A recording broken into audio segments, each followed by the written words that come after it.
Please like, subscribe and share করুন আপনাদের channel.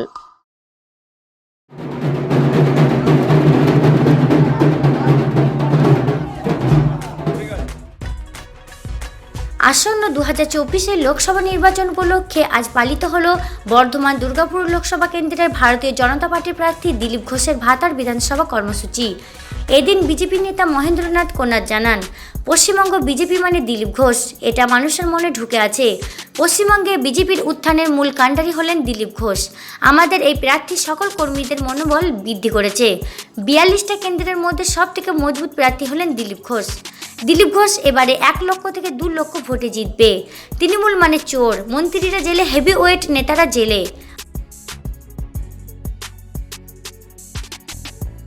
ভারতীয় জনতা পার্টি গোটা এখন বিশ্বজুড়ে এবং গোটা ভারতবর্ষ জুড়ে তার বিস্তৃতি।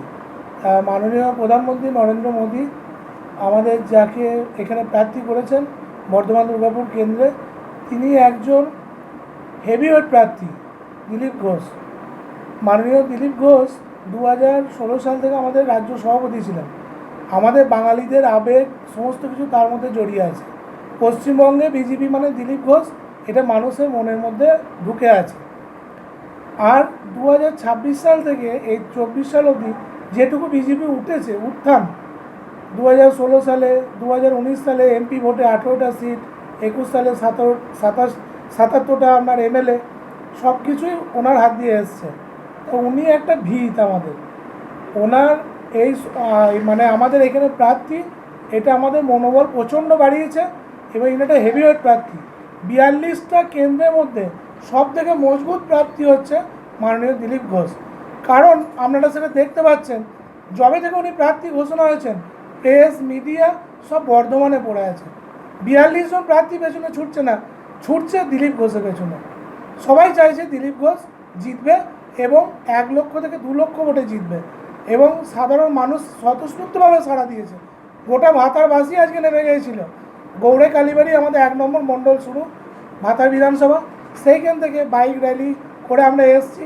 সমস্ত কিছু পরিপূর্ণ, যেখানে মন্দিরে গেছি, যেখানে আমাদের খাওয়া দাওয়া হয়েছে, চা চক্র হয়েছে, মানুষ স্বতঃস্ফূর্ত সাড়া দিয়েছে। আজকে তৃণমূলের এই অত্যাচার, এই নির্মমতা মানুষ দেখেছে এবং চুরি, তৃণমূল মানে চোর, এই যে চুরি মানুষ দেখছে। আজকে মন্ত্রীরা জেলে, হেভিওয়েট নেতারা জেলে, তা মানুষ আজকে বিজেপির স্বতঃস্ফূর্ত ডাকে সাড়া দেবে এবং বিজেপিকে আনবে এবং আমাদের এই বর্ধমান দুর্গাপুর কেন্দ্রে মাননীয় দিলীপ ঘোষ 1 থেকে 2 লক্ষ ভোটে জয়ী হবে। আজকে এরুয়া গ্রামে আমাদের পতাকা টাঙাতে দেয় না, খুললে টাঙালে নামিয়ে দেয় এবং অত্যাচার, অনেকে বাড়ি ছাড়া, কারুর জমি দখল, কারুর পুকুর দখল, এইভাবে চলতে থাকছে এবং বিগত 10 বছর ধরে এটা চলছে। তা আমাদের আশা দিলীপ ঘোষ মহাশয় এখান থেকে জিতবেন, ক্যান্ডিডেট হবেন, বেরোবেন এবং সাধারণ মানুষ অক্সিজেন পাবেন, মানুষ প্রাণ খুলে অক্সিজেন নেবে এবং এখানে বাঁচবে। মানুষ অত্যাচারিত, এখানে তৃণমূলের দ্বারা অত্যাচারিত ভাতারে।